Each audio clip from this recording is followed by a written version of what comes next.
Et si je vous disais que le doute qui vit dans votre esprit n'est pas le vôtre, qu'il n'est pas né avec vous, qu'il a été installé non par la vérité, non par des preuves, mais par la répétition, par des années à entendre ce qui ne pouvait pas être fait, à voir les autres se contenter de peu, à regarder des hommes puissants rétrécir pour rentrer dans de petites cages construites par la peur.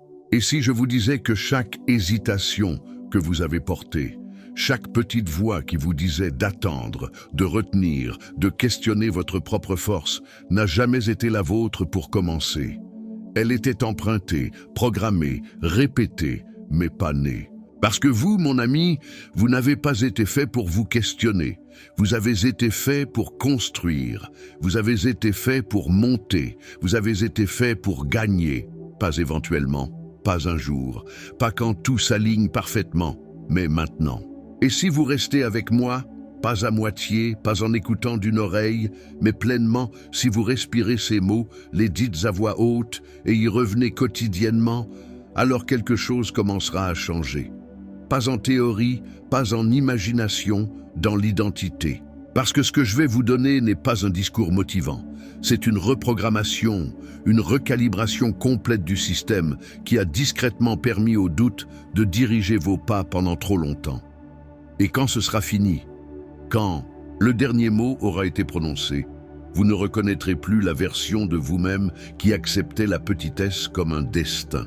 Parce que le doute, comme je vais vous le montrer, est une habitude.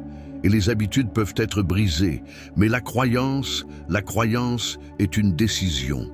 La croyance est l'acte de se souvenir de qui vous étiez avant que le monde ne vous apprenne à rétrécir. Et aujourd'hui, nous revenons à cet homme, celui qui savait qu'il était destiné à plus, celui qui n'attendait pas de preuves pour faire le premier pas, celui qui agissait comme si la victoire était inévitable. Et laissez-moi vous dire quelque chose que la plupart des hommes n'entendent jamais. Cet homme est encore en vous, attendant, observant, se demandant quand vous arrêterez d'écouter la vieille voix et commencerez à bouger comme un constructeur à nouveau. Alors, dites-le avec moi maintenant. Je n'ai pas été fait pour douter. J'ai été fait pour gagner. Dites-le plus fort. Je n'ai pas été fait pour questionner. J'ai été fait pour décider. Dites-le jusqu'à ce que votre voix secoue la poussière de l'hésitation. Je n'attends pas le courage. Je bouge quand même. Parce qu'aujourd'hui, nous ne sommes pas là pour jouer avec la croyance. Nous sommes là pour en faire une loi. Et une fois que vous avez fait une loi de l'esprit, du corps, de la voix, des résultats, ils suivent. Alors restez avec moi, du premier mot au dernier souffle, et commençons le processus de brûler le doute hors de votre identité pour de bon. Soyons très clairs, vous n'êtes pas né avec le doute. Aucun homme ne l'est. Le doute n'est pas un instinct naturel. Il n'est pas câblé dans votre âme. C'est une condition, une maladie de l'environnement, un parasite mental qui ne grandit que lorsqu'on le nourrit. Et le monde, mon ami, est plein de nourrisseurs. Vous êtes né avec la curiosité, avec la faim, avec le feu. Aucun enfant n'entre dans ce monde en se remettant en question. Regardez n'importe quel petit garçon. Il ne se demande pas s'il peut marcher. Il essaie. Il ne demande pas s'il a la permission d'explorer. Il bouge, il tombe et se relève, crie et atteint, pas parce qu'il est certain, mais parce qu'il n'a pas encore appris à avoir peur. Le doute n'est pas naturel, il est enseigné, il est modélisé, il est répété. Et quand vous êtes adulte, on vous a dit directement ou indirectement que votre pouvoir est dangereux, que votre feu doit être dompté, que rêver est pour les autres, pas pour vous. Mais voici la bonne nouvelle. Si le doute a été appris, la croyance peut être construite. Et cette construction commence par se souvenir de la vérité de qui vous êtes avant que le monde ne vous façonne. Elle commence par un petit acte de rébellion.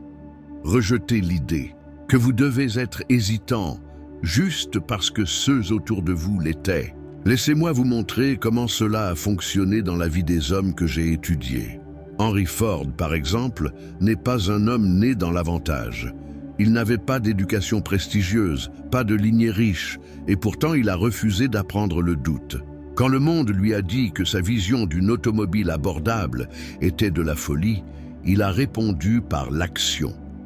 Ses propres ingénieurs, des hommes avec plus d'éducation, lui ont dit qu'il était impossible de construire un moteur 8 cylindres dans un seul bloc. Et qu'a-t-il dit? Produisez-le quand même. Pas une fois, pas deux, mais chaque fois qu'il revenait avec un échec, Ford disait les mêmes mots. Produisez-le quand même. Ce n'est pas du génie, ce n'est pas de la chance, c'est de la croyance. Une croyance si ferme, si finale, qu'elle ne vacillait pas face à l'impossible. Ford avait entraîné son esprit à obéir à sa vision, pas à son environnement. Il avait désappris le doute et l'avait remplacé par la décision. Et cette décision est devenue loi, pas seulement pour lui, mais pour l'industrie qu'il a menée. Ou considérez Thomas Edison, qui a échoué non pas une fois, pas 10 fois, mais plus de 10 000 fois dans sa quête de la lumière électrique. 10 000 échecs, 10 000 moments où le doute aurait pu prendre le trône. Mais Edison n'a pas entretenu le doute parce qu'il avait construit quelque chose de plus fort. L'identité. Il n'a pas dit « peut-être que je peux ». Il a dit « je suis l'homme qui le fera ». Et cette identité est devenue une armure. Chaque fois qu'un test échouait, il ne l'intériorisait pas. Il avançait parce que sa croyance n'était pas enracinée dans l'épreuve. Elle était enracinée dans la répétition. Il s'était dit encore et encore que cela fonctionnerait, qu'il fonctionnerait, que quelque chose fonctionnerait. Et ainsi, cela a fonctionné. Comprenez ceci, la croyance n'est pas un sentiment. Ce n'est pas quelque chose dans quoi vous tombez. Ce n'est pas quelque chose qui descend des cieux quand vous méditez assez longtemps. Elle est construite de la même manière qu'un pont est construit, de la même manière qu'une habitude est construite. Par des actes quotidiens constants de décision et de discipline, vous choisissez la croyance même quand vous ne la ressentez pas. Vous répétez la croyance même quand votre ancienne identité crie le contraire. Vous marchez comme l'homme. Et qui sait, même quand une partie de vous doute encore, jusqu'à ce que cette partie n'ait plus de place à la table. C'est ce qu'Andrew Carnegie comprenait. Quand j'étais avec lui, quand j'ai étudié ses méthodes et son état d'esprit, j'ai découvert quelque chose qui m'a changé pour toujours. Carnegie ne voyait pas la croyance comme optionnelle. Il la voyait comme structurelle, comme fondation. Il m'a dit un jour, si un homme ne commande pas son propre esprit, quelqu'un d'autre le fera. Et c'est exactement ce qu'est le doute, un signe que vous avez abandonné votre autorité. Pas consciemment, pas délibérément, mais avec le temps, de petites manières subtiles, vous avez laissé le doute donner le ton. Mais cela finit maintenant parce que maintenant, vous êtes éveillé. Maintenant, vous connaissez l'origine du doute que vous portez. Il n'est pas né avec vous. Il vous a été donné et maintenant vous le rendez. Dites ceci à voix haute. Le doute n'est pas à moi. Je refuse de le porter. Dites-le encore. Je ne vis pas par l'hésitation, je vis par la décision. C'est ainsi que vous commencez. Pas en vous sentant puissant, mais en parlant de puissance. En marchant avec une posture qui reflète la certitude, même avant que la certitude n'ait pris racine. Parce que le subconscient n'obéit pas à la logique, il obéit à la répétition. Et chaque fois que vous bougez comme un constructeur, parlez comme un leader, agissez comme un gagnant, vous construisez la croyance. L'homme que vous étiez censé être, il est déjà en vous. Il attend juste que le bruit s'arrête, il attend l'ordre de se lever. Et ceci est ce moment. Parlons maintenant du moment le plus puissant dans la vie de n'importe quel homme, le moment où il prend une décision si claire, si permanente, si finale, que l'ancien soi ne peut plus la survivre, parce qu'il y a une vérité que trop peu réalisent. L'identité n'est pas découverte, elle est décidée. Vous ne tombez pas dans la grandeur, vous la déclarez. Vous n'attendez pas de devenir confiant.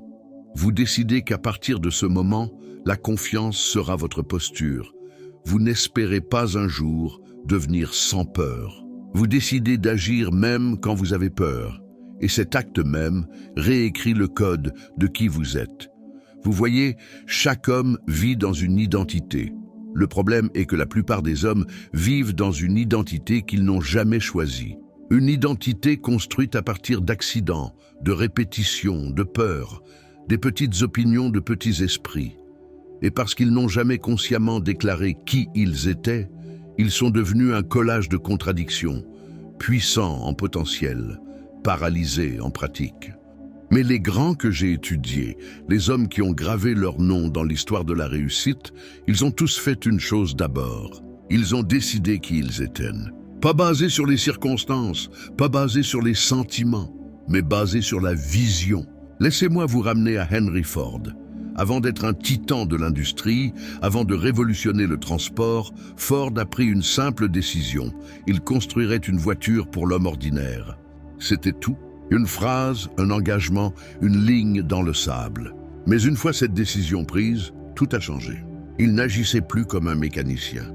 Il ne pensait plus comme un ouvrier. Il est devenu un constructeur de machines, d'idées, d'un avenir que lui seul pouvait voir.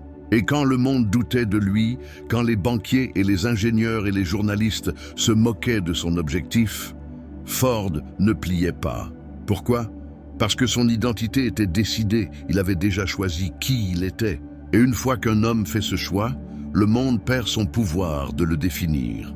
Thomas Edison a fait la même chose. Imaginez-vous qu'Edison est devenu un inventeur par accident, que l'ampoule était un heureux hasard. Non, il a décidé bien avant que le monde croie en lui. Il a dit « j'illuminerai le monde ». Et puis il a commencé à marcher vers cette vision chaque jour. Quand les autres l'appelaient un fou, quand l'échec le visitait quotidiennement, quand les résultats n'arrivaient pas pendant des années, il avançait quand même. Parce que dans son esprit, le résultat était déjà arrivé. Il rattrapait simplement. Comprenez ce que je vous dis. Les résultats suivent l'identité, pas l'inverse. Si vous croyez que vous devez vous prouver avant de pouvoir revendiquer la grandeur, vous avez déjà perdu. Les hommes qui montent sont les hommes qui décident de monter. D'abord en silence, d'abord en solitude, d'abord sans preuve. Même Abraham Lincoln, un homme qui a traversé la guerre et le tumulte, n'était pas guidé par l'opinion publique. Il était guidé par la décision. Il n'avait pas besoin que tout le monde soit d'accord avant d'agir. Il avait déjà déterminé la valeur de la liberté, le poids de l'unité, la dignité de l'humanité. Et parce que cette décision était finale, la peur ne pouvait pas le briser. Maintenant, c'est votre tour. Vous devez écrire votre identité dans la pierre, pas la griffonner dans le sable, pas la murmurer avec des excuses. Déclarez-la. Qui êtes-vous ? Qui avez-vous décidé d'être ? Peu importe ce que vous avez fait jusqu'à ce point, parce que tant que cette décision n'est pas prise, le doute aura toujours une voix. Vous devez dire à voix haute « Je ne suis pas un homme d'hésitation, je suis un homme d'exécution. Je ne dérive pas entre les identités. J'en ai choisi une et je marche dedans. » Et ne le dites pas une fois. Dites-le jusqu'à ce que votre subconscient l'entende si souvent, si clairement qu'il l'accepte comme loi. C'est ainsi que la croyance devient identité. C'est ainsi que la décision devient destin. Laissez-moi vous offrir un rituel, le même que j'ai vu dans la vie de Carnegie, Schwab, Ford et Edison. Chaque matin, avant que le monde ne parle, vous parlez. Vous déclarez qui vous êtes. Vous parlez votre identité à voix haute, pas avec espoir, mais avec autorité. Vous l'écrivez, vous la répétez, vous bougez en alignement avec elle, même quand vous ne vous sentez pas encore comme ça. Parce que le sentiment suivra la forme. Vous devez former l'identité et l'émotion montera pour la soutenir. Carnegie disait « Les habitudes d'un homme sont simplement ses croyances en mouvement. » Et que sont les habitudes sinon des actions répétées nées d'une identité choisie ? L'homme qui se voit comme un roi ne bouge pas comme un serviteur. L'homme qui a décidé de mener ne attend pas le consensus. L'homme qui sait qu'il est destiné à gagner ne flirte pas avec le doute. Il bouge, et à chaque pas, son identité s'approfondit, jusqu'à ce qu'il devienne une force. Alors je vous demande maintenant, qu'avez-vous attendu pour décider ? Quelle version de vous-même avez-vous reportée ? Quelle identité prétendez-vous ne pas être la vôtre à revendiquer ? Que cela finisse ici. Aujourd'hui, vous décidez. Vous écrivez le nouveau nom, vous déclarez le nouveau cadre, vous brûlez les ponts vers l'ancien soi et ne regardez jamais en arrière. Que ceci soit la ligne. À partir de ce moment, vous ne doutez pas. Vous décidez et le monde s'ajuste. Il y a un moment dans le voyage de chaque homme où le plus grand progrès vient non d'un nouveau pas en avant, mais de couper le chemin de retour. Vous voyez, le mouvement sans engagement n'est pas du progrès, c'est du bricolage. C'est tremper un orteil dans le destin tout en gardant un pied ancré dans le doute. Mais aucun empire n'a jamais été construit par un homme qui gardait un plan de secours pour la médiocrité. Aucun héritage n'a été écrit par celui qui gardait la porte de sortie ouverte, au cas où ça deviendrait dur. Les hommes que j'ai étudiés, Carnegie, Edison, Ford, Lincoln, comprenaient tous une vérité simple et sobre. Si vous laissez le pont debout, la peur vous tentera toujours de le traverser. La phrase « brûler les bateaux » est devenue un cliché. Mais ce n'était pas un cliché pour ceux qui l'ont vécu. Laissez-moi vous emmener à une vraie histoire. Hernán Cortés, le conquistador espagnol, a débarqué sur les côtes du Mexique en 1119 avec une poignée d'hommes pour affronter un empire qui les surpassait largement en nombre. Et qu'a-t-il fait à l'arrivée? Il a brûlé les navires qui les avaient amenés là. Pas parce qu'il était imprudent, mais parce qu'il comprenait la nature humaine. Quand l'esprit croit qu'il y a une sortie, il ne s'engage jamais pleinement dans le chemin en avant. Et bien que je ne romantise pas la conquête, le principe reste intemporel. Vous devez détruire la sortie si vous voulez forcer le destin à ouvrir la porte devant. Ce principe n'est pas seulement vrai en guerre, il est vrai dans votre vie quotidienne. Henry Ford n'a pas dit « Nous essaierons cette idée d'automobile, et si ça ne marche pas, nous reviendrons à fabriquer des carrosses. » Non. Il a tout misé. Quand il s'est engagé sur le Model T, il a arrêté la production de toutes les autres voitures que sa compagnie fabriquait contre l'avis de son conseil, contre la peur de ses pairs. Il a simplifié, il a rationalisé, il a focalisé. Et en faisant cela, il a créé une révolution dans la fabrication. Pourquoi? Parce qu'il n'y avait pas de retraite. Ford ne cherchait pas le confort, il cherchait l'achèvement. Thomas Edison, lui aussi, n'avait pas de plan B. Quand il s'est lancé dans la création d'une ampoule fonctionnelle, il a fait face à plus de 10 000 échecs. Mais chaque tentative était faite avec la résolution d'un homme qui avait déjà scellé son sort. Il a dit un jour « Je n'ai pas échoué. J'ai juste trouvé 10 000 façons qui ne marchent pas.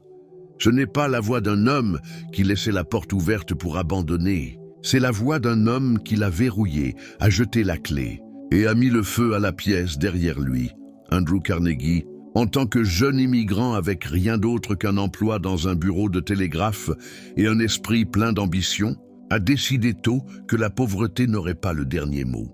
Il n'a pas poursuivi la richesse comme un souhait. Il l'a poursuivie comme une nécessité, pas par avidité mais pour l'impact. Il s'est consacré à la maîtrise de l'industrie, de la gestion, de la communication. Quand il s'est engagé dans l'acier, il s'est engagé avec tout. Il ne bricolait pas, et à cause de cela, il est monté. Quelle est votre retraite? Soyez honnête. Est-ce le travail que vous gardez comme filet de sécurité, même s'il ternit votre âme? Est-ce la voix que vous faites taire parce que vous craignez ce que les autres diront? Est-ce le plan que vous ne commencez jamais parce que vous vous dites que vous le ferez quand le timing sera meilleur? Ce ne sont pas des stratégies, ce sont des abris pour la peur. Et tant qu'ils existent, vous ne marcherez jamais avec pleine puissance. Vous ne pouvez pas agir comme si vous étiez censé gagner si votre énergie est divisée entre construire et reculer. Vous devez vous engager pleinement et vous devez prouver cet engagement en éliminant les sorties. Il est facile de dire « je suis all-in ». C'est autre chose d'enlever toutes les autres options. C'est ce que les grands ont fait. Abraham Lincoln n'a pas entretenu de compromis quand il s'agissait de préserver l'Union. Il connaissait les risques. Il connaissait le coût. Il savait que la guerre marquerait la nation, mais il savait aussi que préserver l'âme de l'Amérique exigeait une conviction sans faille. Et ainsi, avec de l'encre et du sang, il a écrit sa position dans l'histoire. Vous devez maintenant faire la même chose métaphoriquement et mentalement. Brûler la retraite. Laissez la peur crier, laissez le doute paniquer, laissez l'ancien soi crier en protestation. Mais ne revenez pas, supprimez-le peut-être. Supprimez-le un jour, supprimez-le si ça ne marche pas, Ces phrases sont des permis pour l'échec. Si vous étiez censé gagner, et je crois que vous l'étiez, alors agissez comme tel en enlevant toutes les options sauf la victoire. Même quand c'est lent, même quand c'est solitaire, même quand personne n'applaudit, surtout alors. Parce qu'une fois que vous prenez la décision et la scellez avec l'action, quelque chose change. Votre esprit arrête de négocier. Votre énergie arrête de se disperser. Votre esprit s'aiguise. et le monde commence à plier. Dites-le à voix haute, il n'y a pas de retraite. J'ai pris ma décision, et la porte derrière moi est partie. Je bouge avec finalité, j'agis sans échappatoire. Ces mots ne doivent pas être dits une fois. Ils doivent être répétés quotidiennement jusqu'à ce que votre corps oublie ce que ça faisait de douter. Ceci n'est pas du drame, c'est de la discipline. Brûler le pont n'est pas bruyant. Ce n'est pas ostentatoire. C'est la décision tranquille que vous prenez avant l'aube qu'aujourd'hui encore, vous ne fuirez pas. Et si vous tenez cette ligne assez longtemps, quelque chose d'incroyable arrive. La peur arrête de parler parce qu'elle sait que vous n'écoutez plus. Il y a une voix dans l'esprit de chaque homme qui détermine la qualité de sa vie bien avant que le monde ne pose un doigt sur lui. C'est la voix qui parle quand personne d'autre n'est là. Celle qui murmure quand la porte se ferme, quand les lumières sont éteintes, quand les résultats ne viennent pas et quand la foule s'étue. Cette voix n'est pas toujours gentille, pas toujours supportive, pas toujours vraie, mais elle est toujours présente. Et si vous ne l'entraînez pas, elle vous entraînera. C'est un processus appelé autosuggestion. L'alimentation délibérée et répétée de l'esprit subconscient, avec des instructions si claires, si consistantes, si chargées émotionnellement qu'elles deviennent identité. L'esprit subconscient ne raisonne pas. Il accepte tout ce qui lui est répété avec émotion. Et voici votre plus grande menace ou votre plus grande arme. Laissez-moi vous montrer ce que cela signifie à travers des vies réelles. Quand Henry Ford a dit célèbrement que vous pensiez que vous pouvez ou que vous pensiez que vous ne pouvez pas, vous avez raison. Il n'essayait pas d'être malin. Il révélait comment il a construit son empire. Ford n'avait pas le plus de connaissances. Il n'avait pas le plus de diplômes. Il ne maîtrisait pas chaque détail de son entreprise, mais il a entraîné sa voix intérieure à dire une chose encore et encore. Ce sera fait. Et parce qu'il l'a répété, son subconscient s'est mis au travail pour le rendre réalité. Mais voici l'erreur que la plupart des hommes font. Ils se parlent négligemment. Ils laissent le doute, l'hésitation, l'inquiétude et pire encore, le sarcasme tourner en boucle. Et ils se demandent pourquoi leur progrès s'arrête toujours. L'esprit subconscient ne comprend pas l'humour. Quand vous plaisantez sur être paresseux ou échouer ou être coincé, il entend ces pensées comme des instructions. Il les installe, il les obéit, et bientôt vous aussi. Thomas Edison, après des milliers de tentatives échouées pour créer une ampoule fonctionnelle, a été demandé par un reporter comment il continuait. Il a répondu « Je n'ai pas échoué, j'ai juste trouvé 10 000 façons qui ne marchent pas. » Mais comprenez ce que c'était vraiment. Ce n'était pas juste de l'optimisme, c'était de la programmation. C'était un script mental si fort, si répétitif, que l'échec ne pouvait pas prendre racine. Chaque fois qu'il prononçait ces mots, il entraînait sa voix intérieure à continuer d'avancer, et la voix obéissait. Andrew Carnegie, lui aussi, était implacable dans cette discipline. Il instruisait les jeunes hommes sous sa mentorship d'écrire leur objectif principal et de le lire à voix haute chaque matin et chaque soir. Il croyait qu'un homme pouvait devenir imparable s'il répétait simplement la bonne idée assez souvent, pas murmurer, pas lu en silence, parler. Pourquoi? Parce que la voix que vous parlez devient la voix que vous entendez. Et la voix que vous entendez devient la voix en laquelle vous croyez. Et ce en quoi vous croyez façonne votre monde. Alors laissez-moi vous demander, qu'avez-vous été en train de vous dire quand personne ne regarde et que les résultats ne montrent pas? Que dites-vous? Oui, je suis fatigué. Ça ne marchera probablement pas. Peut-être que je ne suis pas le type. J'essaie juste. Ce ne sont pas des phrases inoffensives. Ce sont des armes tournées vers l'intérieur. Et plus vous les répétez, plus elles s'enfoncent. Mais la bonne nouvelle est celle-ci. Vous pouvez changer le script. Cela commence par la discipline. Chaque matin, avant que le monde ne vous donne sa version de la réalité, vous devez vous donner la vôtre. Vous devez vous regarder dans le miroir et déclarer « J'agis avant que la peur n'ait une voix. Je ne dérive pas, je ne retarde pas. Je suis le genre d'homme qui tient sa parole même quand personne ne regarde. » Et encore le soir, juste avant le sommeil, quand l'esprit est mou, quand le subconscient est ouvert, vous parlez votre objectif, vous parlez votre identité, vous parlez votre prochain mouvement. Pourquoi? parce que l'esprit se souvient de ce qu'il entend en dernier. Ceci n'est pas de la motivation vide. C'est une réalité neurologique. C'est comment le cerveau câble la pensée en habitude. Comment l'habitude devient instinct et comment l'instinct devient destin. Même Charles M. Schwab, au sommet de son leadership industriel, était connu pour son optimisme inégalé. Mais il n'était pas aveugle. Il avait entraîné son focus. Il évitait le langage négatif. Il redirigeait l'échec. Quand les autres paniquaient, Schwab reformulait. Cette force mentale ne venait pas de la naissance. Elle venait de la répétition. Vous devez maintenant créer votre propre script. Une poignée de phrases, parlez avec intensité, répétez avec conviction. Pas des affirmations génériques trouvées dans un livre. Vos mots, vos croyances écrites avec feu. Laissez-moi vous aider à commencer. Je n'explique pas mon pouvoir, je l'exécute. Mes actions entraînent mon esprit à croire. Je n'attends pas la motivation. Je bouge avec discipline.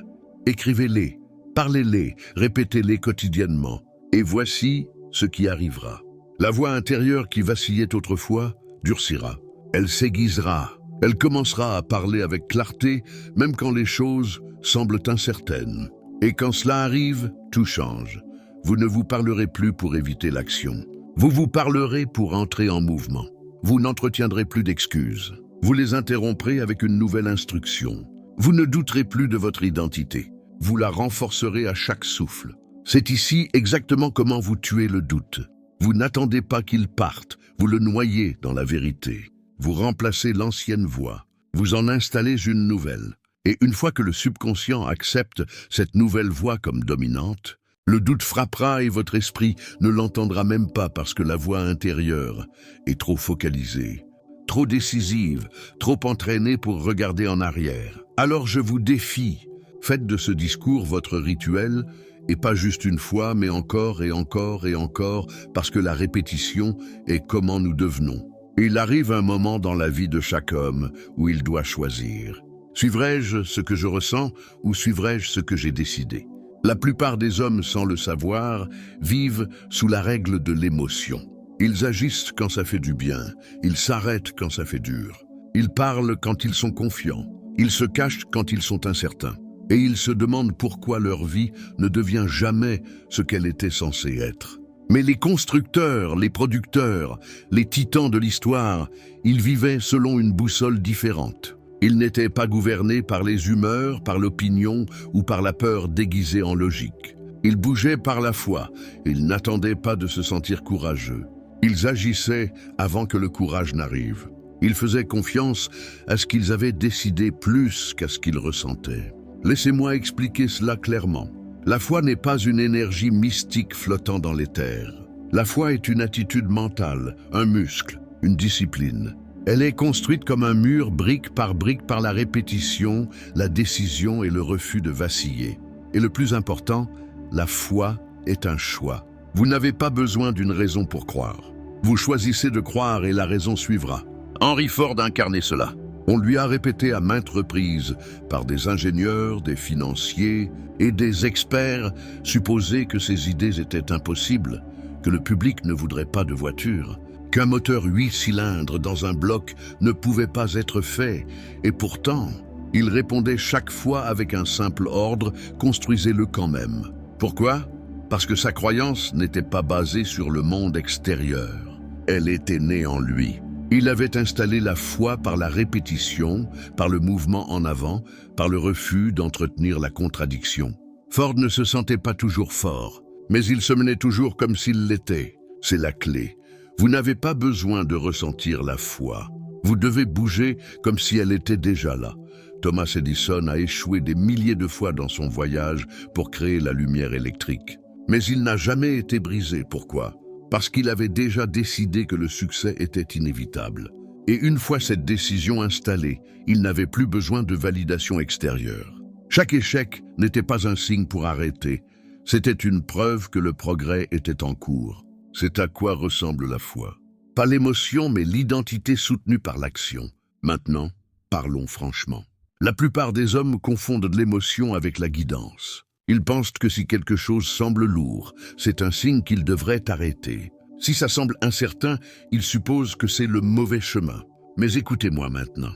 L'inconfort n'est pas un feu rouge, c'est le péage que vous payez pour marcher sur la route de la grandeur. Abraham Lincoln le savait bien.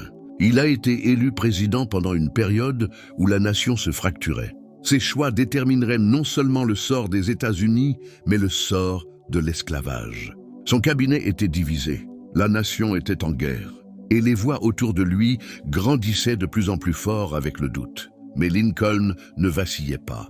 Il a écrit la proclamation d'émancipation, pas parce qu'il sentait le soutien, mais parce qu'il croyait en la mission. Il bougeait par la foi, pas par l'émotion.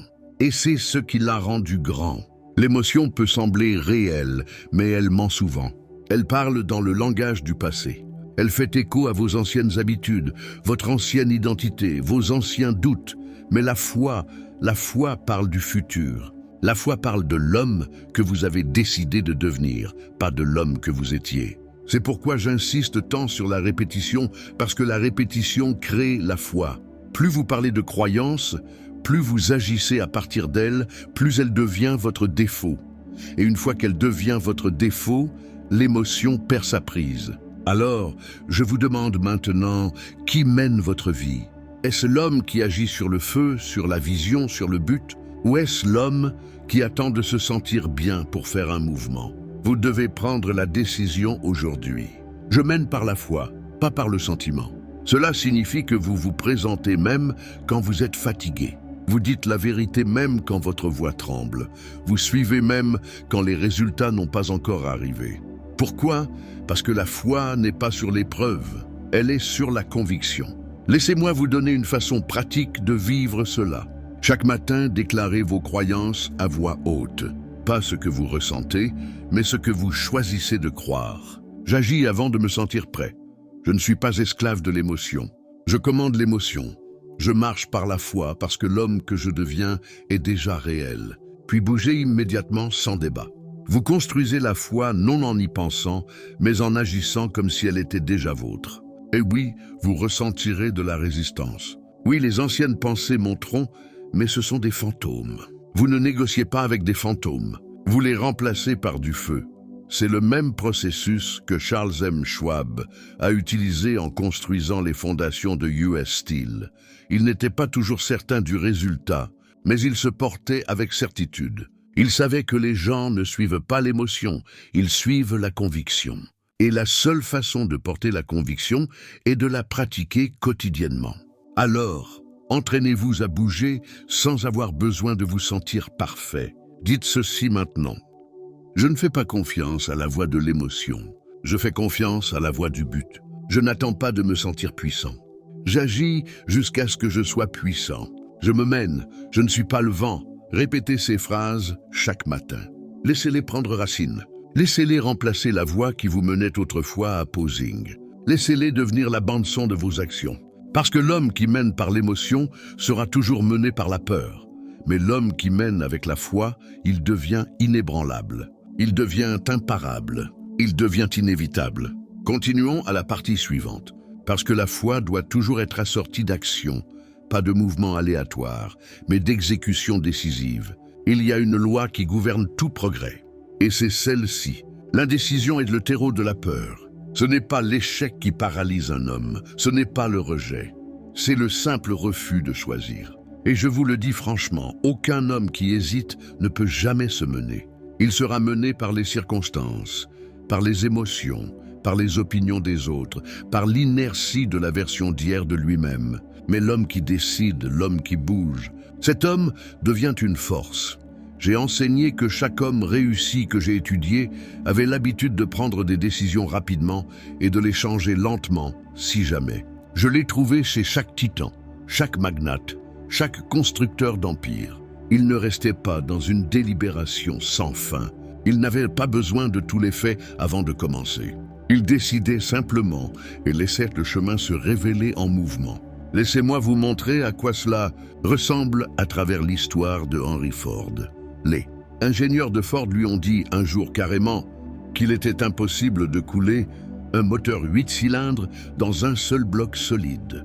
Ils ont essayé, ils ont échoué, ils sont revenus, s'attendant à ce que Ford admette la défaite. Au lieu de cela, il les a regardés avec certitude et a dit « Produisez-le quand même ». Pas une fois, pas deux, mais répétément jusqu'à ce que ce soit fait. Ford ne pesait pas ses options. Il n'a pas dit « brainstormons des alternatives ». Il a décidé. Et parce qu'il a décidé, le monde a plié. C'est la loi. Le monde ne cède pas à l'homme qui est malin. Il cède à l'homme qui est certain. Thomas Edison vivait la même loi. Imaginez échouer plus de 10 000 fois à n'importe quoi. La plupart des hommes auraient abandonné avant 10. La plupart des hommes se seraient doutés d'eux-mêmes. La plupart des hommes auraient demandé la permission ou attendu l'approbation. Mais Edison avait déjà décidé « je vais inventer l'ampoule ». Et parce que la décision était finale, chaque échec était juste une autre pierre de guet. Pas parce qu'Edison avait une endurance surhumaine, mais parce qu'il avait éliminé l'option d'arrêter. Vous devez faire la même chose. Et vous devez arrêter de laisser des portes de derrière ouvertes. Vous devez arrêter d'entretenir. Peut-être, vous devez arrêter de débattre de votre propre destin, décider. Et une fois que vous le faites, bougez. Même si vous ne connaissez pas tout le chemin, même si votre voix tremble, même si vos mains tremblent, parce que la clarté n'est pas trouvée dans l'immobilité, elle est forgée dans le mouvement. Charles M. Schwab, quand il a été choisi pour mener US Steel, n'était pas le plus âgé ou le plus expérimenté, mais il prenait des décisions rapidement. Il bougeait décisivement. Quand Andrew Carnegie lui a demandé de prendre les rênes d'une consolidation industrielle massive, Schwab n'a pas demandé du temps. Il n'a pas formé un comité. Il a dit oui. Il a compris les détails en chemin. C'est ainsi que le momentum est construit. Vous agissez et l'esprit suit. Vous bougez et la peur perd sa prise. Vous exécutez et le subconscient commence à vous faire confiance. C'est ce que la plupart des gens ne comprennent jamais. Chaque fois que vous hésitez, vous dites à votre subconscient « je ne me crois pas ». Mais chaque fois que vous agissez, même imparfaitement, vous renforcez l'identité d'un homme qui fait ce qu'il dit qu'il fera. Et bientôt, votre corps, votre posture, vos pensées, votre présence même commencent à refléter cette nouvelle identité. Alors, je vous demande maintenant, qu'avez-vous laissé indécis? Quel chemin avez-vous retardé en attendant plus de temps, plus de clarté, plus de courage? Et combien ce retard vous a-t-il déjà coûté? Parce que l'indécision n'est pas neutre. Elle est coûteuse. Elle vous vole du temps, de l'énergie, de la confiance, de l'opportunité. Mais vous pouvez fermer la porte dessus tout de suite. Dites à voix haute, « Je n'attends pas. Je n'hésite pas. Je ne consulte pas la peur. Mes décisions sont finales. Mon mouvement est immédiat. Ma parole est loi. Ce n'est pas de la bravade. C'est de l'identité. Vous n'essayez pas. Vous déclarez. Vous ne demandez pas « et si ». Vous dites « c'est le chemin ». Et quand votre esprit résiste comme il le fera, vous n'argumentez pas. Vous bougez. L'action est votre réponse. Chaque jour que vous retardez est un autre jour où la peur grandit plus forte. Mais chaque jour où vous décidez et suivez, vous devenez plus puissant que l'hésitation elle-même. Laissez-moi vous donner un cadre simple. Prenez votre décision rapidement d'un lieu de but, pas d'émotion. Bougez immédiatement. Faites quelque chose ce jour-là qui confirme la décision. Refusez de rouvrir la décision, sauf si de nouveaux faits l'exigent. Pas de nouveaux sentiments. Réaffirmez quotidiennement par la répétition. Je suis un homme qui bouge. Je suis un homme qui mène. Je suis un homme qui agit. C'est ainsi que l'esprit est réentraîné. C'est ainsi que la confiance est installée. C'est ainsi que la peur est enlevée. Pas d'un coup, mais dans l'habitude quotidienne du mouvement. Même Abraham Lincoln, dans les moments les plus sombres de la guerre civile, agissait. Il n'avait pas de soutien unanime. Il n'avait pas de signe clair de victoire. Mais il a signé la proclamation d'émancipation parce qu'il avait déjà décidé que l'esclavage devait finir et que l'union devait perdurer. Et c'est ce qui lui a donné la force de mener, pas la popularité et pas le consensus. Décision finale, immovable, sacrée. Et ce même pouvoir est disponible pour vous maintenant, mais seulement si vous êtes prêt à fermer la porte au retard. Dites-le une fois de plus. Je décide rapidement. J'agis sans excuse. Je n'explique pas qui je suis. Je le démontre. Maintenant, bougez. Choisissez la chose que vous avez retardée. Passez l'appel. Faites le pas. Fermez la boucle, parce que l'homme qui bouge d'abord gagne, et l'homme qui gagne n'a plus peur. Allons plus loin dans la partie suivante. Il arrive un moment dans la vie de chaque homme où la voix du doute doit être tue. Pas débattue, pas raisonnée, pas réconfortée, mais tuée. Pas avec douceur, pas avec patience, mais avec la force d'un homme qui en a assez. Parce que le doute n'est pas quelque chose que vous gérez, c'est quelque chose que vous affamez. Et vous l'affamez avec la foi, avec la répétition et avec un feu si chaud qu'il brûle l'ancienne version de vous-même en cendres. Comprenez ceci d'abord. Le doute n'est pas la vérité. C'est une habitude, un réflexe que vous avez répété si souvent que vous avez commencé à le prendre pour de la sagesse. Mais ce n'était jamais votre guide. Ce n'était jamais votre protection. C'était juste la peur habillée en vêtements plus intelligents. Et si vous ne le nommez pas pour ce qu'il est, vous continuerez à l'appeler être réaliste, penser à l'avance ou vous protéger. Quand ce que vous faites vraiment est trahir l'homme que vous étiez né pour être. Vous devez décider maintenant. Le doute meurt ici. Pas demain, pas graduellement. Maintenant, laissez-moi vous montrer comment les grands l'ont fait. Abraham Lincoln, l'homme qui a tenu ensemble une nation déchirée, n'a pas vécu sans peur. Il a été ridiculisé, haï, attaqué. Il a enterré son propre enfant pendant sa présidence. Il a mené dans le chaos.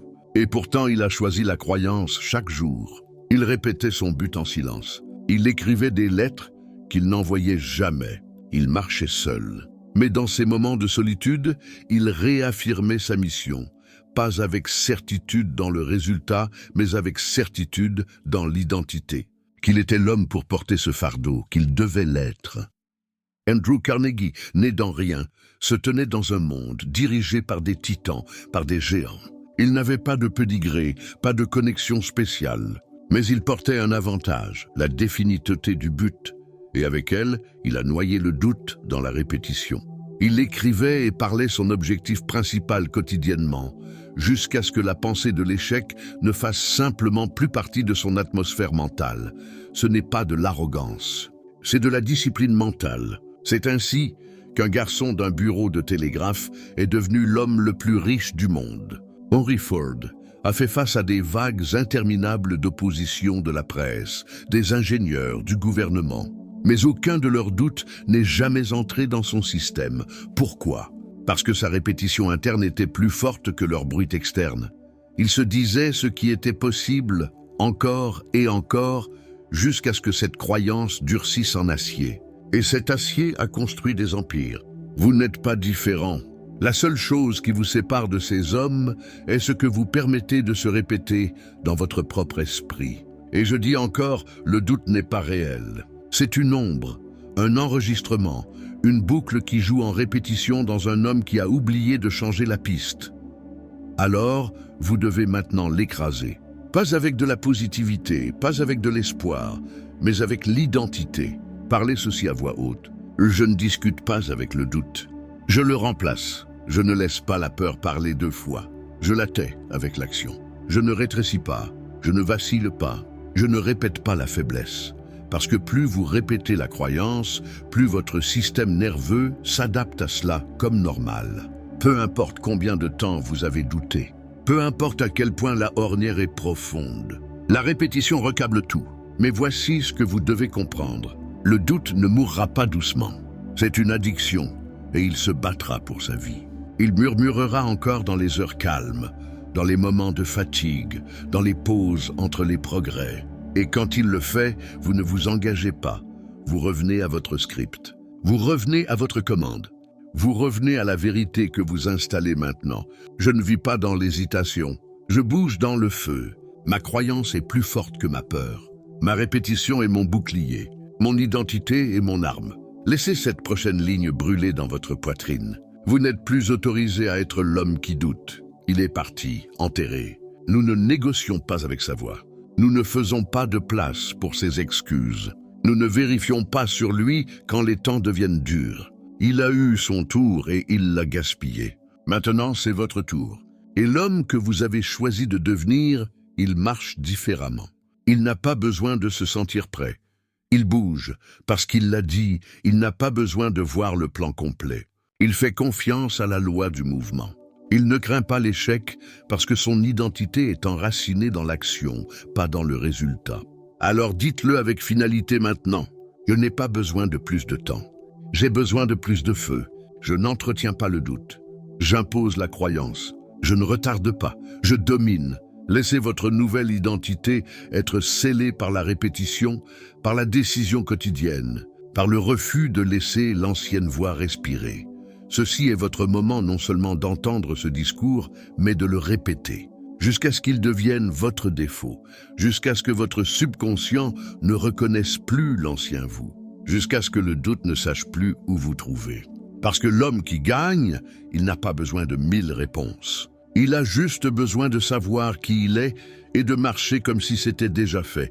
Alors marchez et ne regardez pas en arrière. L'homme que vous étiez, il ne vient pas avec vous. Laissez-le mourir en silence et laissez l'homme de feu monter à sa place. Finissons ici non avec des applaudissements, mais avec une commande. Répétez ce discours. Répétez votre croyance. Répétez votre identité jusqu'à ce que l'ancien soi ne puisse pas survivre.